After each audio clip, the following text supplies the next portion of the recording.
Y comenzamos esta emisión de Signo Pesos hablando de la temporada de impuestos que está comenzando en el país, porque millones de colombianos deben empezar a pagar sus tributos, tanto del orden nacional como del orden local. Y para tratar este tema, mi invitado es Paul Vázquez, socio director de la firma tributaria Planning Tax. Doctor Vázquez, bienvenido a Signo Pesos, buenas noches.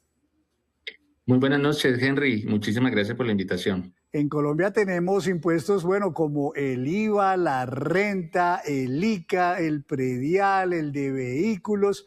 ¿En Colombia es cierto que hay demasiados impuestos o esto es un mito, digamos, que a veces uno cree sin saber si en realidad estamos peor que en otros países?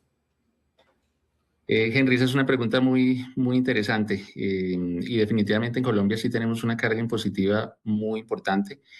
Y si nos comparamos con otros países de la región, la tasa de tributación de una entidad o incluso de las personas naturales es una tasa de tributación muy importante. En años donde incluso en años de retos económicos para las entidades, si se sumara, además del impuesto de renta o el impuesto a las ganancias, que es el impuesto más importante, por supuesto, para las entidades y por supuesto para el Estado, se le adicionaran todos esos impuestos que tú mencionabas hace un instante, las entidades pueden tener incluso una carga superior al 50 o al 55% de la utilidad que producen. Entonces, definitivamente, sí es una carga muy alta. Pues en estos días ha habido mucha preocupación entre las empresas porque no solamente obviamente están programados para muchos impuestos que son fijos ya permanentes de cada año, sino para algunos impuestos que surgen a veces súbitamente, como en este caso por la emergencia económica, que se creó el impuesto al patrimonio nuevamente, porque ya en otros años ha existido. Dicen los gremios que esto puede llevar al traste, a la quiebra o a la crisis financiera a muchas empresas, sobre todo, digamos, medianas y pequeñas, que no lo tenían contemplado. ¿Es así, de esa magnitud puede ser un impuesto de estos que surge súbitamente? Sí, definitivamente, Henry, la situación frente al impuesto al patrimonio no es la misma para todas las entidades. Por supuesto, hay compañías mucho más robustas que de alguna manera pueden sortear, sin que sea fácil, pero pueden sortear esa obligación, pero para entidades mucho más pequeñas, la situación es muy distinta. El umbral con el que se estaría grabando este impuesto arranca en una línea o en una grilla de compañías medianas aún, y traer este impuesto del 24 de febrero para pagarlo en un poco más de un mes, ahorita el 1 de abril, la primera cuota, pues definitivamente es una muy mala noticia porque toma desprevenido al sector empresarial, que ya viene en un año de muchos retos, que comenzó incluso con un incremento muy fuerte en costos de mano de obra, también originado por el incremento tan importante que tuvo el salario mínimo. Entonces, este impuesto definitivamente también es un reto adicional y de alguna manera el no haberlo previsto para las entidades, pues es un golpe muy fuerte para sus finanzas, para los presupuestos con los que había estimado moverse y para la caja, porque es un impuesto que casi que hay que pagarlo de contado. Se crea a finales de febrero y ya la próxima semana, 1 de abril, hay que presentar la declaración y hay que hacer un primer pago. Entonces es un reto muy fuerte para las entidades y seguramente que puede existir la situación de compañías que esta situación o este pago los tenga en este momento pensando de dónde van a sacar los recursos y cómo lo van a reconocer en sus estados financieros, donde perfectamente puede llevar a algunas entidades a presentar pérdidas. Este es un impuesto, el del patrimonio, que por lo menos lo dividieron en dos cuotas, que por cierto quedan de todas formas cerca la una de la otra. Pero es el único impuesto tal vez que permiten pagarlo en dos contados. ¿Los demás se pagan todos en un solo contado?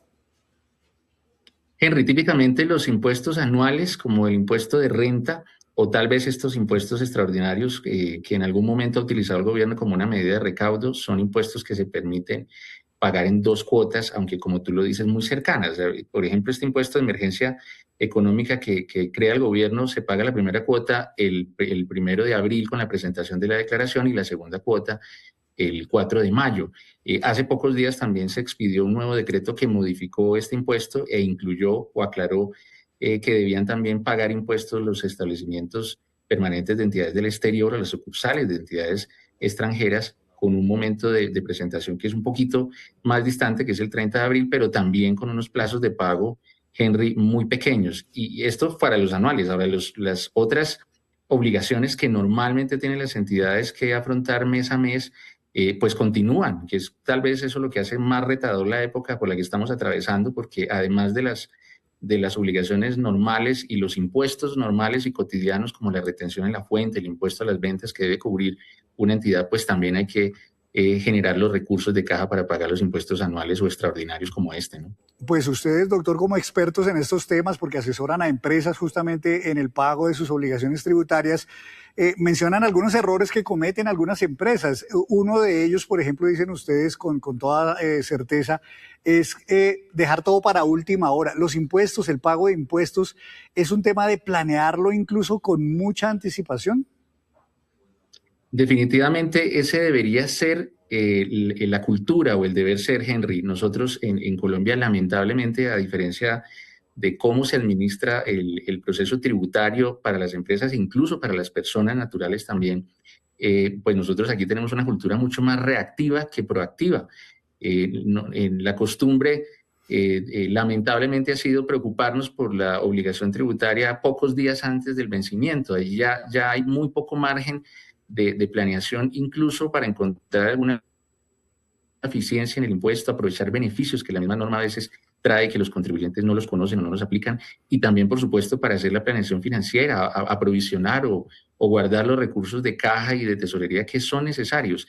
Definitivamente, el problema siempre radica en la falta de anticipación y en tener esa cultura, como te cuento, muy reactiva y de reacción únicamente pocos días antes del vencimiento.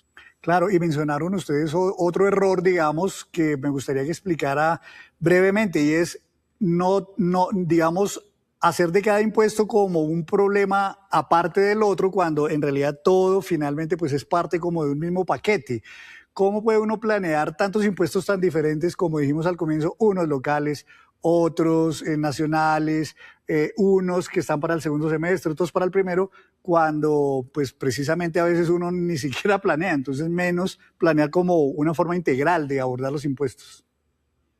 De acuerdo, Henry. Definitivamente hay que entender cada impuesto. Cada impuesto también tiene una implicación legal distinta. ¿Sí? Hay impuestos mucho más delicados que otros. Por ejemplo, los empresarios a veces cometen la equivocación de no pagar la retención o dilatar el pago de la retención o del IVA. Y estos dos impuestos, el no pago, tienen una consecuencia muy compleja porque pueden tener incluso implicaciones de tipo penal. El representante legal de una entidad que no cubre estas dos obligaciones puede ser denunciado por parte de la Administración de Impuestos ante la Fiscalía y eso acarrearle sanciones de tipo penal. Entonces, yo creo que una de las prácticas más importantes de una entidad y de un empresario, de un pequeño empresario, es poderse asesorar adecuadamente y distinguir cuáles son los factores de riesgo o el criterio tributario con el que debe priorizar los pagos de sus obligaciones tributarias y hacer una planeación que pueda seguir ese mismo criterio y esa misma línea. Y me imagino que estos consejos aplican con mayor razón para las personas naturales que en última no tienen el respaldo y el flujo de caja de una empresa, sino que vive uno de su salario. Entonces, con mayor razón hay que planear el pago de los tributos, porque bueno, ahí nos toca, por ejemplo, el predial, el del carro, declaración de renta en el segundo semestre. Hay que planear también con tiempo, ¿no? Completamente, completamente, Henry. Y bueno, también hay que diferenciar un tema importante. La mayor parte de los impuestos territoriales, como los que tú mencionas, como el impuesto predial, el impuesto de vehículos, el proceso es un poco más simple. La persona recibe el formulario ya liquidado el impuesto y procede a pagarlo, salvo que tenga alguna reclamación frente a ese valor, pero hay impuestos como la renta, en el caso de las personas naturales, que implica un proceso de liquidación del impuesto y es algo que se recomienda hacerlo con una debida oportunidad. Los vencimientos de las personas naturales siempre son un poco más lejanos que los de las empresas. Siempre los vencimientos comienzan entre agosto y terminan en octubre, dependiendo del número de la cédula o del dígito o el número de identificación tributaria. Y en ese sentido, pues realmente casi que desde que termina el año ya podríamos comenzar como buena práctica a evaluar cuánto nos va a tocar cubrir en ese momento y no dejarnos tomar o quedarnos desprevenidos frente a esa obligación que finalmente es muy importante, ¿no? Yo le tengo una última pregunta, doctor Vázquez, y es que tanto empresas como personas acostumbran muchas veces a recurrir al crédito a última hora para poder pagar las obligaciones tributarias que tienen. Eso en las personas se ve mucho, por ejemplo, con el predial, con el vehículo, pagan con un tarjetazo, sacan un crédito en un banco para pagar impuestos. Pagar impuestos con crédito, bueno, seguramente no solo sale más costoso, sino muestra o no una falta de planeación y una falta como de, digamos, de una mejor manera de abordar el tema tributario, que ya se sabe que es una obligación anticipada que uno la conoce. De acuerdo, Henry. Finalmente, en la medida en que se pueda anticipar y conocer al menos un aproximado de cuál va a ser esa obligación tributaria, pues va a ser mucho más fácil para la persona aprovisionar con tiempo los recursos. Nosotros, como seguramente lo conoces tú y lo conocen muchos de los televidentes que nos acompañan, las últimas reformas tributarias han incrementado la carga tributaria de las personas naturales de manera importante y hay una tarifa que dependiendo del monto de ingresos, pues puede variar. Pero realmente la estadística y la tendencia es que las personas pueden tener entre 1 y 2 mesadas o 1 y 2 meses de compensación anual que pagar vía impuesto de renta al Estado, dependiendo, insisto, de la tarifa, pero finalmente ya como mínimo las personas deberíamos de tener en mente que para pagar el impuesto de renta necesitamos aprovisionar por lo menos un mes de compensación en todo el año y eso es una carga muy importante.